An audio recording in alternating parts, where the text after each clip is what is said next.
본문 말씀 이사야서 5장 1절에서 7절입니다. 1절입니다. 나는 내가 사랑하는 자를 위하여 노래하되 내가 사랑하는 자의 포도원을 노래하리라. 내가 사랑하는 자에게 포도원이 있으며 심히 기름진 산이로다. 땅을 파서 돌을 제하고 극상품 포도나무를 심었도다. 그 중에 망대를 세웠고 또 그 안에 숨틀을 팠도다. 좋은 포도 맺기를 바랐더니 포도로 맺었도다. 예루살렘 주민과 유다 사람들아 고하노니 이제 나와 내 포도원 사이에서 사리를 판단하라. 내가 내 포도원을 위하여 행한 거에 무엇을 더할 것이 있으랴. 내가 좋은 포도 맺기를 기다렸거든 들포도를 맺으면 어찌 됨인고. 이제 내가 내 포도원에 어떻게 행할지를 너에게 이르리라. 내게 그 울타리를 걷어막힘을 당하게 하며 그 담을 짓밟히게 할 것이요 내가 그것을 황폐하게 하리니 다시는 가지를 자름이나 북을 더듬지 못하여 찔려 가시가 날 것이며 내가 또 구름에게 명하여 그의 비를 내리지 못하게 하리라 하셨으니 무릇 만군의 여호와의 포도원은 이스라엘 족속이요 그가 기뻐하는 나무는 유다 사람이다. 그들에게 정의를 바르셨으니 보려 포악이요 그들에게 공의를 바라셨으니 도리어 부르짖음이었도다. 마태복음 21장 33절에서 43절입니다. 33절입니다. 다른 한 비유를 들으라. 한 집주인이 포도원을 만들어 산울타리로 두르고 거기에 줍지 않은 틀을 만들고 망대를 짓고 포도 농부들에게 새로 주고 타국에 갔더니 열매 거둘 때가 가까우매 그 열매를 받으려고 자기 종들을 농부들에게 보내니 농부들이 종들을 잡아 하나는 심히 때리고 하나는 죽이고 하나는 돌로 쳤거든 다시 다른 종들을 처음보다 많이 보내니 그들에게도 그렇게 하였는지라. 후에 자기 아들을 보내며 이르되 그들이 내 아들은 존대하리라 하였더니 농부들이 그 아들을 보고 서로 말하되 이는 상속자니 자 죽이고 그의 유산을 차지하자 하고 이에 잡아 포도원 밖에 내쫓아 죽였느니라. 그러면 포도원 주인이 올 때 그 농부들을 어떻게 하겠느냐. 그들이 말하되 그 악한 자들을 진멸하고 포도원은 제때에 열매를 바칠 만한 다른 농부들에게 새로 줄지니라. 예수께서 이르시되 너희가 성경의 건축자들이 버린 돌이 모퉁이의 머릿돌이 되었나니 이것은 주로 말미암아 된 것이 그러므로 내가 너희에게 이르노니 하나님의 나라를 너희는 빼앗기고 그 나라의 열매 맺는 백성이 받으리라. 아멘. 빌립보서 4장 4절에서 9절입니다. 4절입니다. 주 안에서 항상 기뻐하라. 내가 다시 말하노니 기뻐하라. 너희 간영을 모든 사람에게 알게 하라. 주께서 가까우시리. 또 염려하지 말고 모든 일에 기도와 간구로 너희 구할 것을 감사함으로 하나님께 아뢰라. 그리하면 모든 지각에 뛰어난 하나님의 평강이 그리스도 예수 안에서 너희의 마음과 생각을 지키시리라. 끝으로 형제들아 무엇이든지 참되며 무엇이든지 경건하며 무엇이든지 어루며 무엇이든지 정결하며 무엇이든지 사랑받을 만하며 무슨 칭찬받을 만하며 무슨 답을 있든지 무슨 그림이 있든지 이것들을 생각하라. 너희는 내게 배우고 받고 듣고 본 바를 행하라. 그리하면 평강의 하나님이 너희와 함께 계시리라. 아멘. 이사야서 5장은 포도원 노래의 말씀입니다. 포도원 노래. 5장 1절에서 7절, 마태복음 21장 33절에서 43절, 뭐가 입성에 대한 말씀, 빌립보 4장 4절에서 5장은 기뻐하라, 항상 기뻐하라 말씀의 본문의 말씀으로 제목은 하나님이 행하신 사역이라는 제목으로 은혜를 받고자 하겠습니다. 자, 하나님의 행하신 일입니다. 첫 번째, 본문의 이사야서 5장의 본문은 하나님과 이스라엘 백성들의 관계를 포도원 주인과 포도나무의 관계로 비유하고 있습니다. 그래서 가장 좋은 열매를 맺도록 최상의 조건을 구비하고 열매를 얻을 수 있는 나를 고대하는 주인 앞에 너무도 엄청난 좌절과 실망이 안겨집니다. 자, 이 주인의 정성과 기대를 조금도 개의치 않고 제멋대로 드러난 이 들포도는 차라리 그런 열매가 없으면 못합니다. 하나님께서 행하신 일로 기름진 이런 산에 포도원을 만드셨습니다. 그곳에는 젖과 꿀이 흐르는 각종 좋은 것들이 풍성하고 또 풍요롭고 안락한 환경이 이렇게 구비되어 있었습니다. 하나님께서는 이스라엘 백성들이 거듭 악을 이렇게 행할 때에도 그들을 위하여 기름진 산에 포도원을 만드시고 그 베푸신 은총의 조건을 통해서 여호와를 영화롭게 하고 영광과 감사를 돌릴 수 있는 좋은 것들로 충만케 하셨다는 것입니다. 야, 하나님이 오래 참으시며 베푸시는 은총은요 무한한 것입니다. 하나님이 행하신 일로 땅을 파서 돌을 제하셨습니다.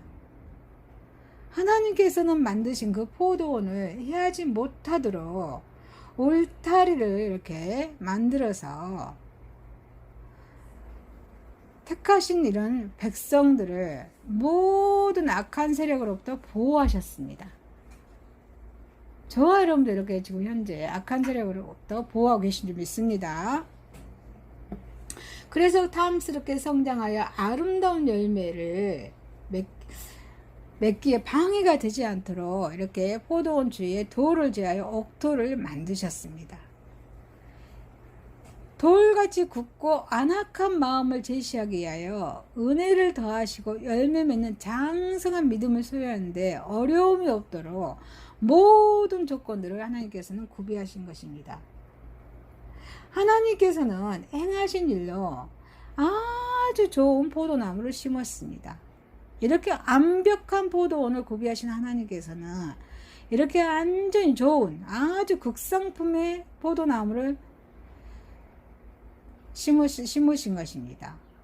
이스라엘 백성들을 택하셔서 하나님의 백성으로 삼으셔서 이스라엘 백성들의 마음을 은혜로 소용할 수 있는 옥토로 개간하신 후에 그곳에 30배, 100배, 60배, 100배 열매를 맺을 수 있는 이런 포도나무를 심으신 것입니다. 다시 말해서 그들에게 참된 신앙을 심으셨습니다. 아멘이십니까? 그래서 최상의 규례와 법도를 주셔서 영원한 축복이 누릴 수 있는 특권을 허락하신 것입니다.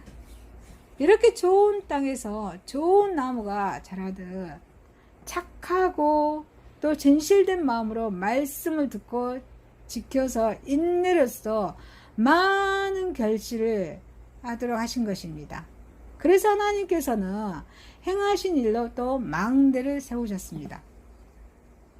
하나님께서는 포도원을 지키고 보호하십니다.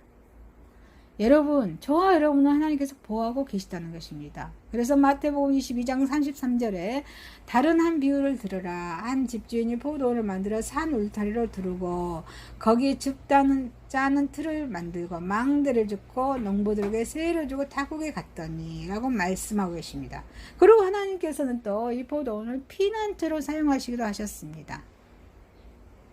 그리고 일꾼들의 안식처로 쓰이기로 할 망대를 세우셨습니다.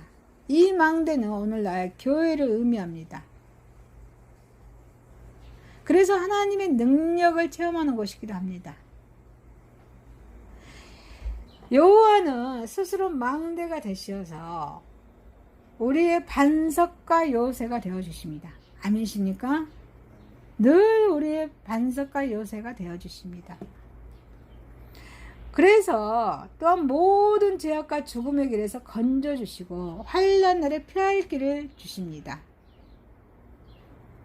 또 환난 날에 피할 바위가 되시고 방패시고 구원의 뿔과 산성이 되어주십니다. 이게 시편 18편 2절 말씀에 말씀하고 계십니다.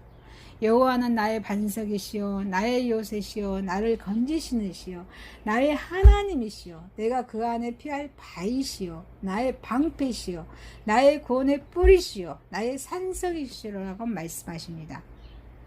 그리고 하나님께서는 행하신 일로 술틀을 팠습니다. 이 술틀은 포도즙을 짜기 위해서 포도원 안에 땅을 파고 설치하는 것입니다. 그래서 포도원을 가진 자에게는 아주 필요한 그런 기구입니다. 그래서 이 술틀을 밟으면서 누구를 생각했을까요? 예수님의 고난을 생각했습니다. 그리고 하나님의 심판을 생각했습니다. 다 의미가 있는 거죠. 포도주를 이렇게 짜는 것이 틀이에요. 그걸 밟으면은 즙이 나오겠잖아요. 밟으면서 예수님의 고난을 생각하고 또 하나님의 심판을 생각했습니다. 그리고 여기에서 얻어진 포도주 중에 제일 좋은 것을 구별하여서 여호와 하나님 앞에 제물로 드렸습니다. 하나님께서는 술틀을 파셨다는 것은 백성들이 하나님께 제사를 드릴 제단을 세우셨다는 뜻입니다. 하나님께서 행하신 일의 결과입니다. 하나님께서는 그 일의 결과가 기대가 충만했을까요? 좌절됐을까요? 좌절됐습니다. 하나님께서는 완벽하게 구비하여 만들어 놓으신 포도원을 바라보며 흡족한 마음으로 지극히 당연한 기대를 하였을 것입니다. 탐스럽고 아름다운 좋은 포도 열매를 수확할 수 있는 날을 거대하신 것입니다. 그러나 그 소망은 완전히 빗나갔습니다. 기대는 철저히 좌절당했습니다. 그 눈앞에는 보이는 열매는 당연히 맺어야 할 최상의 포도나무가 아니라 열매가 아니라 아무짝에도 쓸모없는 들포도였던 것입니다. 잎만 무성하고 꽃만 아름다운 나무는 쓸모가 없습니다. 오히려 저주 대상이 될 뿐입니다. 마태복음 3장 10절에 이미 도끼가 나무 뿌리에 놓였으니 좋은 열매를 맺지 않은 나무마다 찍어 불에 던져지리라 라고 말씀하십니다. 하나님께서는 택하여 양육하신 백성들에게 아름다운 성령과 갈라디아서 5장 22절 성령의 열매가 9가지가 있죠. 사랑과 희락과 화평과 오래 참음과 자비와 양성과 충성과 온유와 절제니. 여기서 절제가 아주 중요합니다. 술에 끊는 것도 절제하는 거죠. 또 탐식하는 것도 절제하는 것이죠. 절제가 중요해요. 유혹이 왔을 때 절제하는 거. 저 절제 열매를 맺게 하여 주소서. 절제 열매를 맺기를 기도드립니다. 또 빛의 결과, 빛의 열매입니다. 에베소서 5장 9절에 빛의 열매는 착함과 의로움과 진실함이 있느니라 말씀하고 계십니다.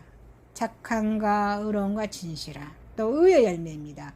히브리서 11장 11절 말씀. 무릇 징계가 당시에는 즐거워 보이지 않고 슬퍼 보이나 후에 그로 말미암아 연단받은 자들은 이와 평강의 열매를 맺느니라 그랬습니다. 의의 열매는 어때요? 연단을 받은 자들은 어때요? 평강을 얻는다. 평강의 열매를 맺는다 말씀하십니다. 그리고 또 선한 열매입니다. 야고보서 3장 17절에 오직 이로부터 난 죄는 첫째 성결하고 다음에 화평하고 간용하고 양순하며 긍휼과 선한 열매가 가득하고 편견과 거짓이 없나니 말씀하십니다. 야고보서 3장 17절 선한 열매입니다. 편견과 거짓이 없나니 말씀하십니다. 자, 이걸 하나님께서는 기대하셨던 것입니다. 그러나 미련한 인간은 제약의 포도, 소돔의 포도, 들포도만을 맺음으로써 하나님을 슬프게 합니다. 하나님을 기만당했습니다.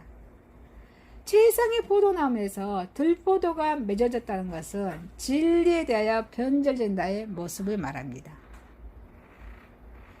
세상과 육체에 속해 있으면서 실상 하나님께 속해 있는 것처럼 이장된 모습으로 주인을 기만하다가 드디어 그 모습을 드러내는 것과도 같습니다.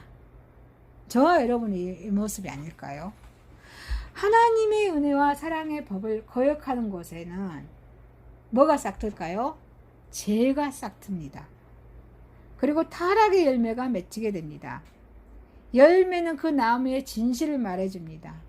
이제 하나님께서는 생명의 근원에서 떠나서 제약을 영양분으로 섭취하여 자란 들포도 나무를 어째요? 찍어서 불에 던지실 것입니다. 자, 하나님의 행하신 일로 어때요? 성령과 능력과 의의 열매와 선한 열매를 저와 여러분을 통하여 주님께 영광을 올려주게 주님의 이름을 축원드립니다. 두 번째입니다. 하나님께서 행하신 구속 사역의 완성입니다. 늘 말씀드리죠. 자, 하나님께서는 구원을 계획하셨고 예수님은 우리 구원을 완성하셨고 성령님 우리를 구원으로 인도하신다는 이 말씀이에요. 지금 두 번째 은혜 받고자 하는 말씀이 여기에 들어 있습니다.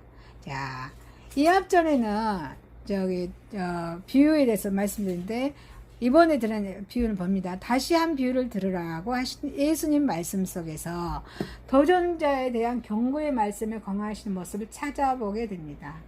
악한 농부의 비유는 자, 이 전주에 말씀드렸습니다. 두 아들의 비유와 같이 도전자의 비유를 통하여서 두 아들 비유 유대 정교 지도자의 제약을 깨닫기를 바라고 더 나아가서 하나님의 아들을 암시하고 인류 구속에 대한 하나님의 열심과 구속사역의 그런 임박의 오심을 알려주는 말씀을 의합전에 은혜를 받으셨죠. 자, 여기서 비유는 다음과 같은 상징을 뜻하고 있습니다. 자, 집주인은 하나님을 비유하고 있습니다. 포도원은 이스라엘 나라, 또 은혜의 세계를 뜻하고 있습니다. 농부는 이스라엘 정결 지도자들, 또 종은 선지자들, 아들은 예수 그리스도를 상징하고 있습니다. 이 비유를 풀이한다면 하나님께서는 이스라엘 민족, 나라를 자기 백성으로 선택하셔서 율법, 산후를 보호벽으로 이렇게 삼고 예루살렘 집자는 그 구유를 은혜, 포도주부 진호를 정하시고 성전, 망대에서 예배 신앙을 이렇게 통하여 이스라엘을 지키실 계획을 이렇게 하신 후에 대제사장, 장로, 종교 지도자, 농부들에게 맡겨놓고 믿음과 의의 열매가 풍성히 맺기를 기다렸다가 때때로는 아재요 선지자들, 종들을 보냈으나 그때마다 돼요 이 선지자를 핍박하죠. 이스라엘 백성 핍박합니다. 그래서 하나님께서는 참으시고 또 아재요 그 선지자가 핍박으로 인해서 죽거나 그러면 다시 또 선지자들 보냈습니다.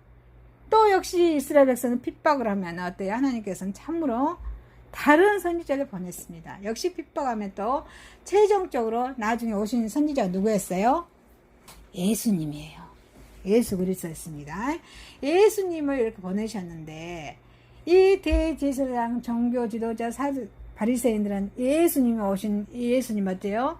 선지자를 그 메시아인 줄 알았어요? 몰랐어요? 몰랐어요. 사람으로만 알고 있었죠. 메시아인 줄도 알고, 메시아인 줄을 알고도 어때요? 이 예수님을 성문 밖에 쫓아내어서 죽였다는 말씀입니다. 저와 여러분 예수님이 오늘도 죽이고 있는지 모르겠습니다. 여기서 아들의 죽음은 며칠 후에 있을 일을 미리 예언하신 것입니다. 악한 농부의 비유는 앞에서 말씀하신 두 아들의 비유와 연관되어 있습니다. 두 아들의 비유에서 예수님께서는 세례 요한에 대한 정교 지도자들의 불신을 말씀하고 계십니다.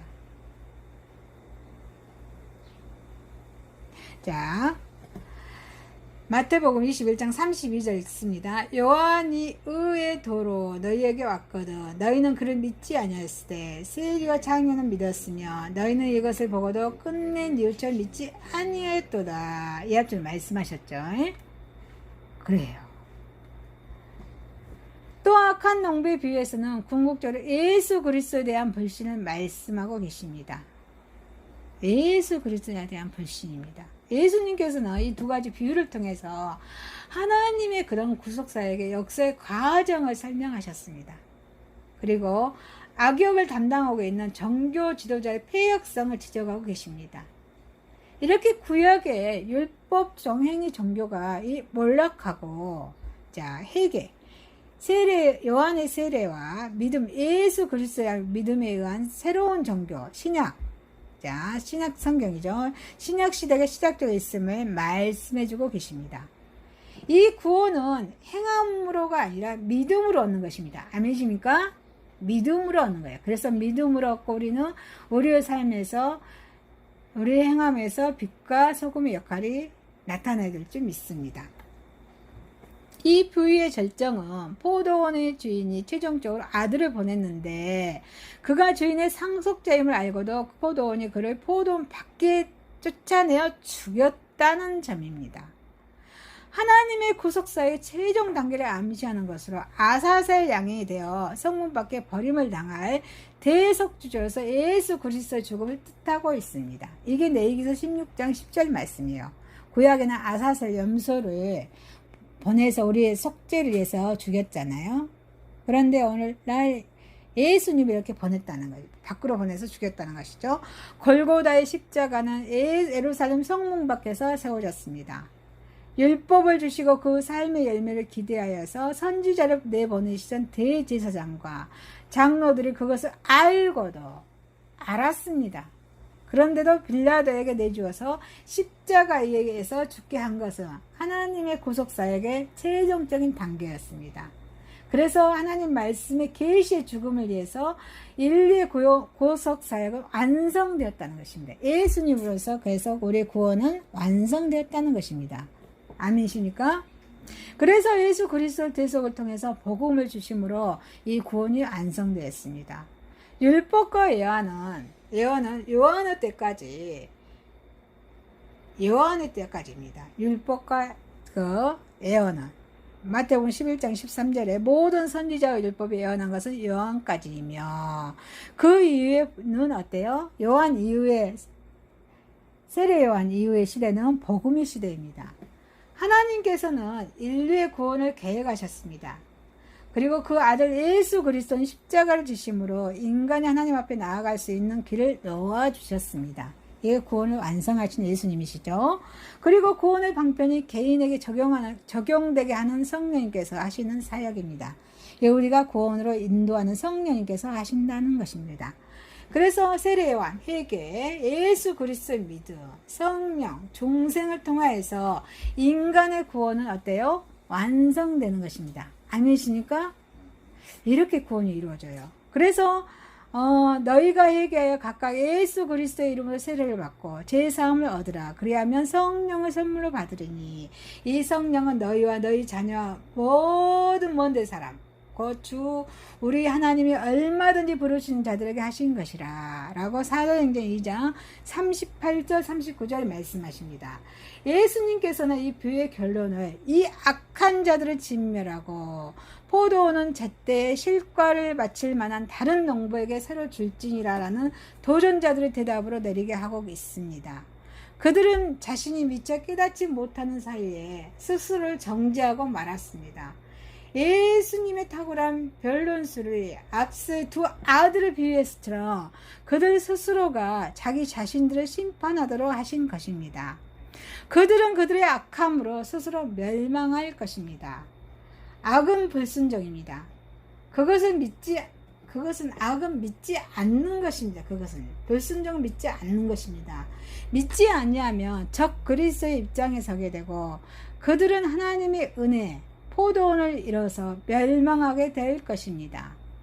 이렇게 하나님께서는 행하신 구속 사역의 완성으로 하나님께서는 구원을 계획하셨고 예수님께서는 구원을 완성하시고 성령님께서는 저와 여러분을 구원으로 인도하신 우리 주님을 찬양하는 저와 여러분이 되시길 주님의 이름으로 축원드립니다.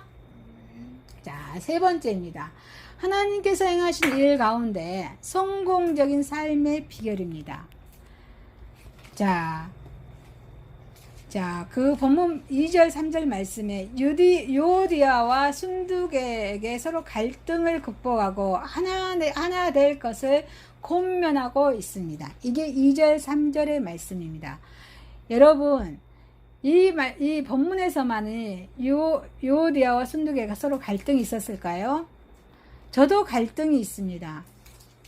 갈등이 있어 울기도 하고 심령이 괴로워서 하나님께 토하기도 합니다. 모든 사람은 갈등과 마음의 시험과 괴로움과 고통이 있습니다. 그래서 이 갈등을 극복하고 하나 될 것을 권면하고 있습니다. 자, 이 본문에서 교회 전체를 향해 어떻게 하면 성공적인 그리스도인 삶을 살 것인가를 제시합니다. 교회는 늘 저와 여러분이 흩어지는 교회, 모이는 교회가 있다겠죠. 자, 성공적인 삶은 주 안에서 항상 기뻐할 때 가능합니다.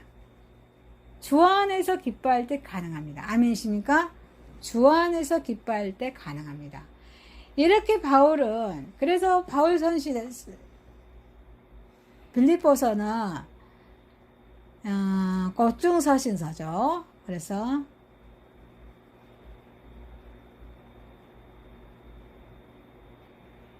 자, 1장에는 또 기뻐하라, 2장은 주 안에서 기뻐하라, 3장은 항상 기뻐하라, 함께 주 안에서 항상 기뻐하라, 또 항상 주 안에서 항상 기뻐하라 말씀입니다. 자, 그래서 바울은 주 안에서 항상 기뻐하라, 내가 다시 말하더니 기뻐하라고 권면합니다. 어린아이가 아니라면 우리의 삶이 항상 기뻐할 수 없는 삶이란 것을 너무나 잘 압니다. 그렇죠? 여러분들도 기뻐할 수만 없죠. 구원받은 그리스도인이라면, 그리스도인이라 할지라도 불신자들이 겪는 대부분의 어려움을 그대로 겪습니다. 때로는 그리스도인이라는 이유 때문에 불신자를 겪지 않는 어려움도 추가로 겪고 있습니다. 그렇지 않습니까? 영적인 갈등, 우리는 영적인 갈등이 있어요. 네. 영적인 갈등 해보셨습니까? 오늘 예배를 드려야 되지 말아야지. 어? 시집가고 결혼하는데 가야 되지 말아야 되지. 늘 갈등이 있잖아요.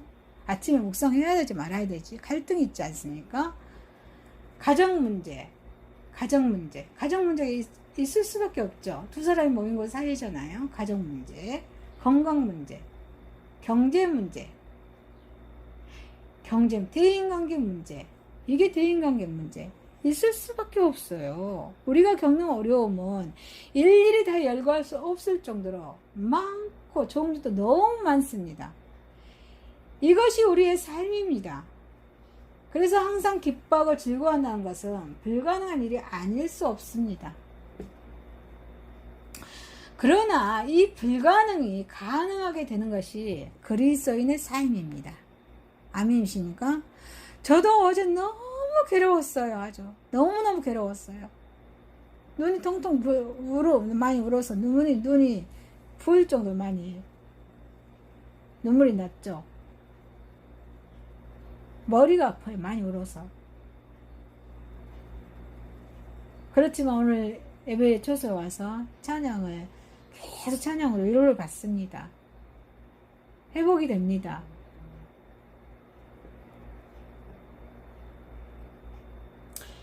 이게 불가능이 가능케 하는 것이 그리스도인의 삶입니다. 아멘이십니까? 불가능을 가능케 합니다. 찬양을 드렸을 때, 예배 드렸을 때, 기도 중에 가능케 한다는 것입니다. 인간의 생각으로는 도저히 가망이 없어 보입니다. 그렇지만 그리스도 안에서는 가능하다는 것입니다. 어려운 환경을 만날 때 사람들이 취하는 태도는 거의 비슷합니다.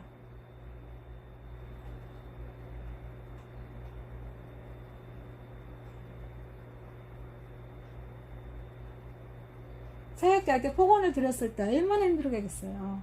복원을 들었을 때요. 눈을 부를 수가 악을 써버리는데 얼마나 힘들겠어요. 그 심령이요.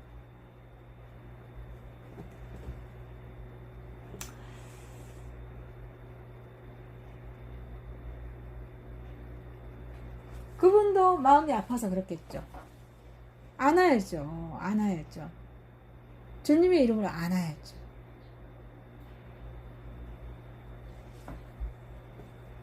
이것이 그리스도 안에서 가능하다는 것입니다. 그렇기 때문에 바울은 주 안에서 항상 기뻐하라고 했습니다. 우리의 성공적인 삶은 주 안에서만이 가능하게 됩니다. 어려운 환경을 만날 때 사람들의 취하는 태도는 거의 비슷합니다.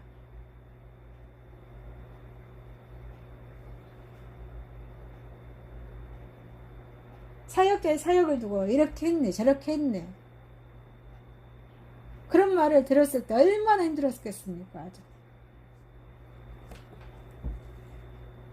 우리가 주 안에 있을 때 일반적인 상식으로는 도저히 상상할 수 없는 불가능한 일을 성취합니다. 전지전능하신 그분 안에 온전히 거할 때 항상 기뻐하는 것은 가능한 것입니다. 아멘이십니까? 전지전능하신 그분 안에 있을 때만이 가능합니다.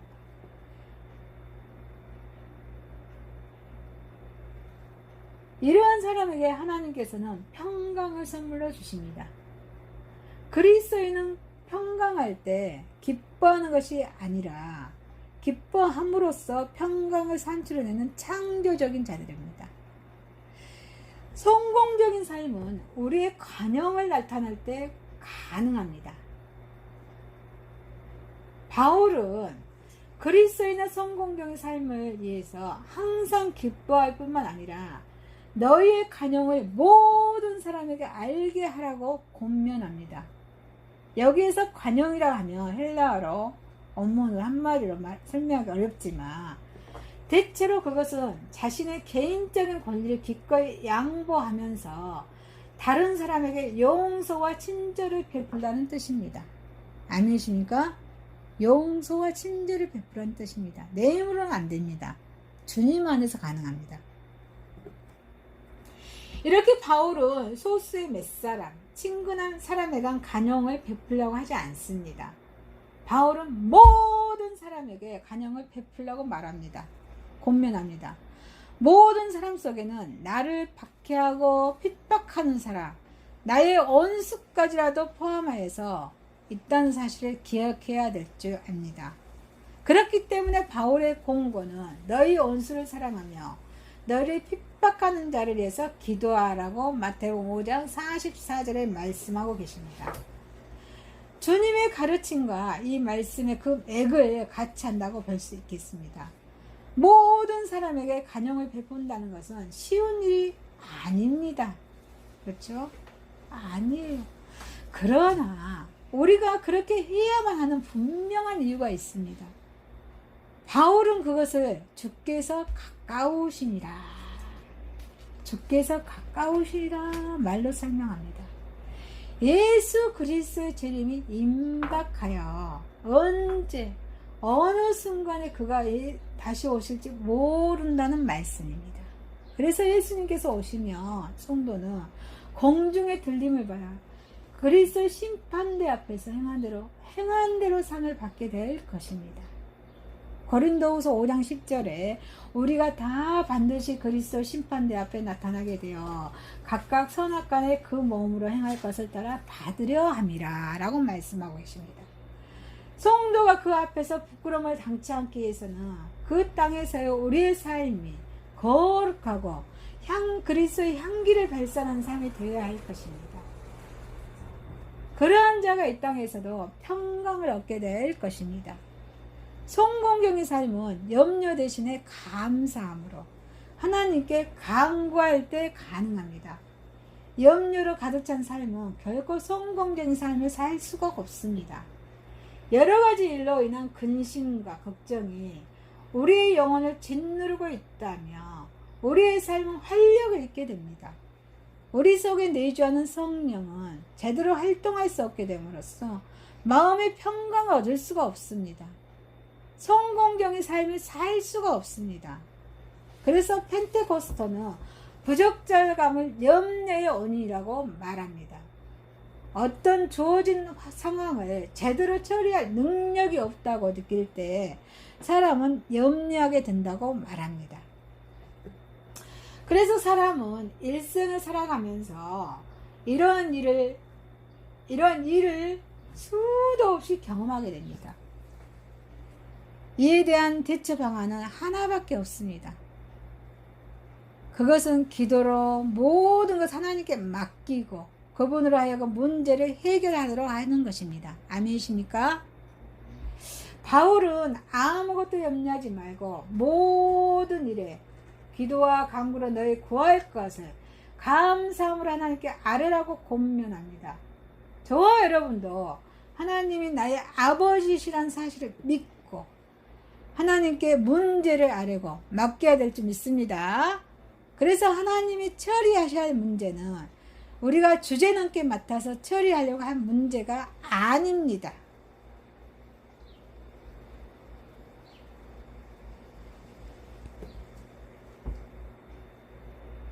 그래서 하나님께서 처리하셔야 할 문제를 우리가 주제넘게 맡아서 처리하려고 할 때 문제가 생기고 염려가 생기는 법입니다. 그러므로 우리는 문제를 놓고 감사함을 하나님께 아뢰어야 될 줄 믿습니다. 그때 지각에 뛰어난 평강의 하나님이 그리스도 예수 안에서 우리의 마음과 생각을 지키시고 모든 문제를 해결해 주실 것입니다. 우리가 모든 문제를 해결하려고 하는 것은 우리의 삶 가운데 우리의 활동 영역을 제한하는 것입니다. 하나님께서 행하신 일 가운데 성경적인 삶의 비결은 염려 대신에 감사함으로 하나님께 간구하는 저 여러분이 되시길 주님의 이름으로 축원드립니다. 말씀을 마치겠습니다. 하나님의 행하신 일로 성령과 빛과 빛의 열매와 선한 열매입니다. 하나님께서 행하신 구속사역의 완성으로 하나님께서는 구원을 계획하시고 예수님께서는 구원을 완성하시고 성령님께서 구원을 인도하신 우리 주님을 찬양하는 일입니다. 하나님께서 행하신 일 가운데 성공적인 삶의 비결로 염려 대신에 감사함으로 하나님께 간구하는 것입니다. 기도드리겠습니다. 하나님 아버지 감사합니다. 하나님께서 행하신 사역으로 성령과 빛과 의의 열매와 선한 열매를 맺기를 원합니다. 염려 대신에 감사함으로 간구하게 하여 주옵소서. 예수님의 이름으로 기도드리옵나이다. 아멘.